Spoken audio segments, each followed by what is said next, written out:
For the final time on Call of Duty Ghosts, I'm going to attempt my 100% curse-free commentary, and the worst part about doing these kinds of videos is I can't tell the YouTube bot what he can go do it himself. Now, those of you who've been around my channel long enough know how this works. Basically, I'm going to try and do this whole commentary in one take without blurting out a curse by accident. As we all know, that's not going to happen. So all the attempts in which I cursed, they're going to go at the end of the video in the blooper section. Trust me, there have already been enough bloopers up in this joint. Now, what's always debatable on these videos is what's considered a curse. I don't consider damn a curse. I don't consider hell a curse. Now, I'm not going to sit here and worry about what we consider curses and whether or not you can say it on TV or cartoons. I really don't care at this point. And right off the bat, I get my field orders and I humiliate this guy. Oh, man, gotta love the teabagging up in this joint. And no, teabagging is not a curse. You need to have tea bags to make tea. So I don't want to hear anything. Oh, look at this knifing. I was about to say it too. I was real close right there saying it. I didn't say a curse, but I was very close to saying it right there, man. Anyway, like I said, I chose a video that was nice and short. So obviously Strike Zone's always one. Look at this, man. Strike Zone is always one of the better videos to do this because Strike Zone, being a smaller map, is obviously going to have a lot of quicker content and stuff like that. So one of the reasons why I chose this video is for this exact reason. You guys know what's coming in this box. Obviously, if I'm throwing out a box, you know what's coming. So instead of this being a 100% curse-free commentary, this is now a 100% curse-free K.E.M.entary. Oh, it's a bad pun, but you know what? I really don't care. It works up in this joint. So this right here is pretty much going to win me the game. There's no way around this. This chem strike that I got out of a box, out of my field order, as much as I want to say where I really think about field orders, this is what's going to win me the game right here. You're going to notice at the end of the game, I started out 2 and 2. That chem strike right there got me 6 free kills. I don't know why I didn't get 7. I don't know if there's somebody in the room or somebody was dead or whatever the case was. But I only got 6 kills. And at the end of the video, you guys are going to see the scores. What do you think I win by? I only win by a couple kills. So that chem strike right there was the whole reason why I won this joint right here. And, you know, and going through and playing free-for-alls, you know, you guys are going to notice I do a little bit of camping up in this joint. But you know what? In free-for-all, you always going to have to do a little bit of patrolling. You always have to do a little bit of spawn trapping and stuff like that. And right around this bar, I don't know what this guy must have been, like, looking at the views or something. He was like, man, that was a nice baseball field, and they blew that joint up, man. No, but anyway, you guys will notice that when you know where the spawns are and you know where people are actually going to be coming through in the high traffic areas, you can basically sit in a spot, move around, and you're not truly camping. I mean, to me, camping is always going to be the guy sitting in a corner with his gun, facing a doorway or whatever. You know, obviously right there I was doing a little bit of clipping, doing a little bit of headshot glitching, but you know what? That's just going to be part of what you need to do when you're surviving free-for-alls up in this joint. But here, basically, once I realized that, you know what, I got enough kills, I'm going to wander out. And once I start wandering out, that's when you're going to notice I get all these kills up in this joint. I mean, look at this, man. Now, like I said, man, from the start, sit rep is almost mandatory now when it comes to free-for-all. I didn't even see it. I don't know how I survived that, but you know what? I really don't care. I don't know what this guy's shooting. I mean, what the heck is going on in this game, man?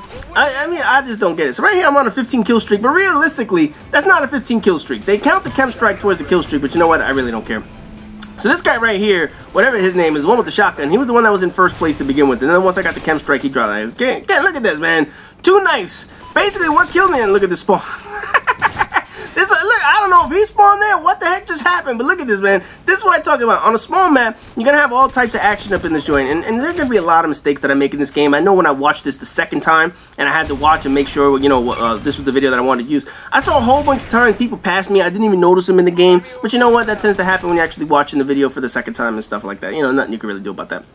You know, you can always second guess your gameplay after the fact, but once you're in the game, you make your decisions based on what you think is the right decision at the time. Yeah, after the fact, you can say, well, why didn't you do this? Why didn't you do that? Like right there was a guy on the left. I should have killed him. I didn't kill him, and instead I'm going to throw out my IED strike, and in the end, that's going to kill me right there, man.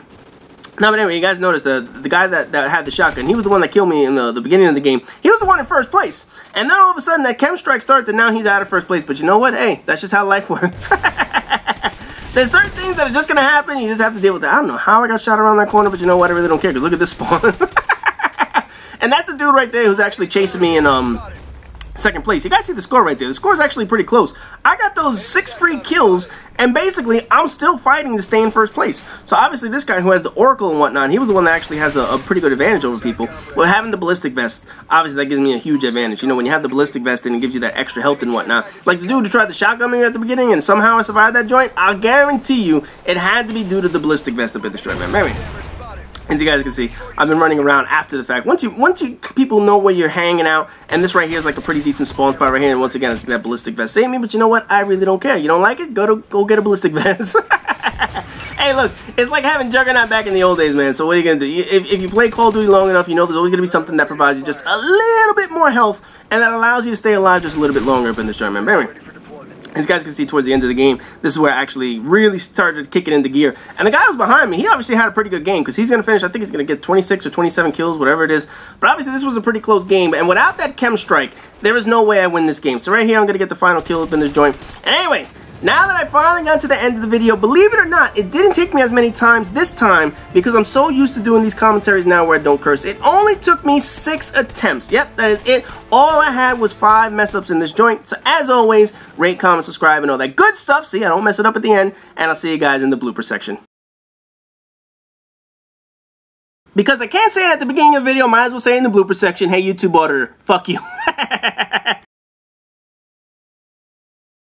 So instead of calling this just a 100% curse-free commentary, we're going to rename this joint a 100% curse-free K.E.M.entary. I know, it's so corny, but fucking it worked. Ah!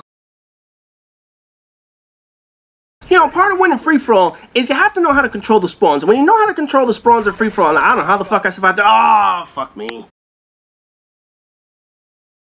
Had Infinity Ward not put the K.E.M. strike in the box, I don't think people would have had as big a problem with it as they do in this game. But obviously, if you can get a free 6 or 7 kills like I got in this game, look at this fucking spawn. Ah, motherfucker.